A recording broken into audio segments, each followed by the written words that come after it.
अगर आप सोचते हैं कि होली सिर्फ रंगों और मिठाइयों का त्योहार है, तो जरा ठहरिए।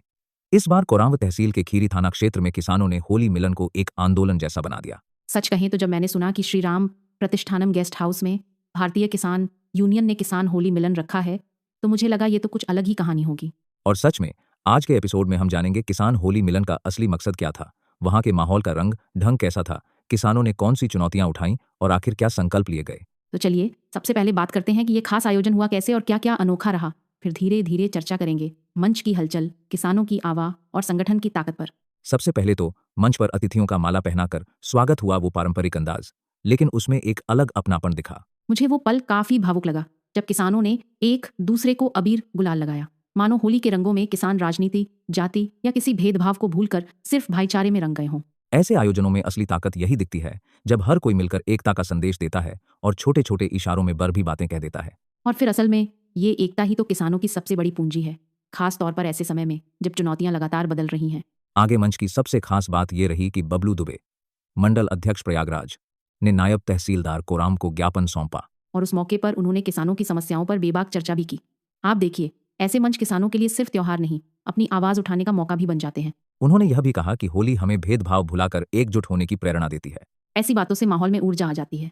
मुझे लगता है किसानों के लिए ये बातें सिर्फ भाषण नहीं, बल्कि एक उम्मीद बनती हैं। युवाओं की बात करें तो दीपक तिवारी, जिला अध्यक्ष युवा मोर्चा प्रयागराज, ने कृषि में युवाओं की भूमिका को खास तौर पर उजागर किया। ये तो बिल्कुल सही है, क्योंकि जब तक युवा खेती में रुचि नहीं लेंगे तब तक बदलाव मुश्किल है। और संगठन की मजबूती पर भी मुख्य वक्ता लाल पुष्पराज सिंह ने जोर दिया। उनका कहना, अराजनैतिक रहकर ही किसानों के हितों की सच्ची लड़ाई लड़ी जा सकती है, काफी प्रभावी था। मुझे याद आया, पिछले साल भी इसी तरह संगठन को मजबूत करने की बातें हुई थी, लेकिन इस बार किसानों में कुछ ज्यादा आत्मविश्वास नजर आ रहा था। मंच पर वक्ताओं की लिस्ट भी खास रही। अंकुर शुक्ला, ब्रह्मानंद शुक्ल, राधेश्याम यादव, शिवेंद्र सिंह, हर किसी ने किसानों की बात अपने तरीके से रखी।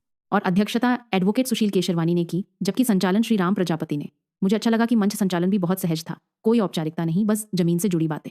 ऐसे कार्यक्रमों में सबसे अच्छी बात यह होती है कि हर किसान को बोलने और अपनी समस्या साझा करने का मौका मिलता है। हाँ, और जब किसान खुलकर बोलते हैं तभी तो संगठन असली मायने में मजबूत बनता है।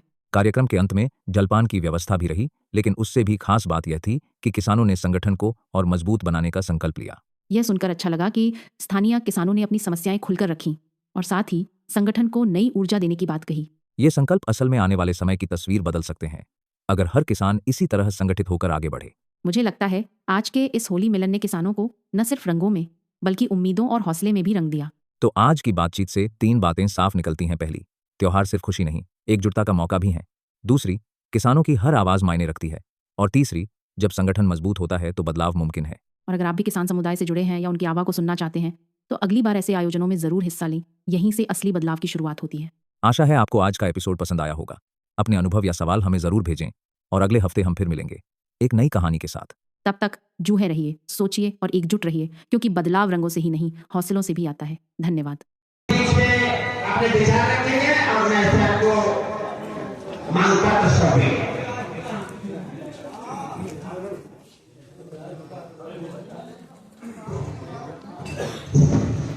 धन्यवाद। आज की अध्यक्षता और लड़ना पड़ेगा, बिना संघर्ष किए, बिना लड़ाई लड़े हमें आपको हक नहीं मिल पाएगा। हम आप अपने अधिकार से वंचित रह जाएंगे। बड़े शर्म की बात है, बहुत दुख का विषय है और दुख के साथ मुझे कहना पड़ रहा है, राजनीतिक दलों में नेता सिर्फ किसान की याद उनकी अगर आती है तो चुनाव के समय आती है। चुनाव हो जाने के बाद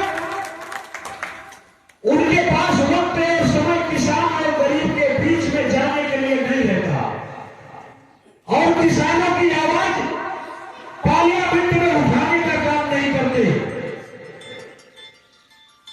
वो लिहाज करते हैं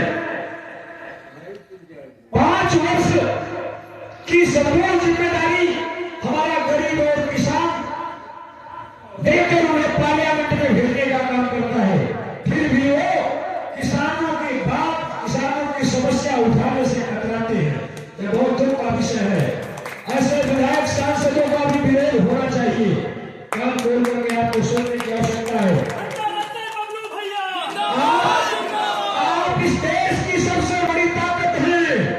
अपनी ताकत को आपको पहचानना होगा। आप वो ताकत है 5 वर्ष के बाद बड़े बड़े राजनीतिक दलों को धूल चटाने का काम करता है, वह किसान और गरीब मजदूर करता है।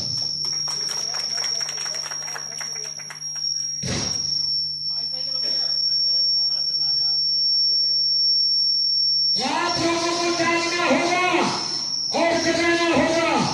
और मैं यहाँ पर बैठे चौकी इंचार्ज महोदय आपको भी बताना चाहूंगा, समझाना चाहूंगा।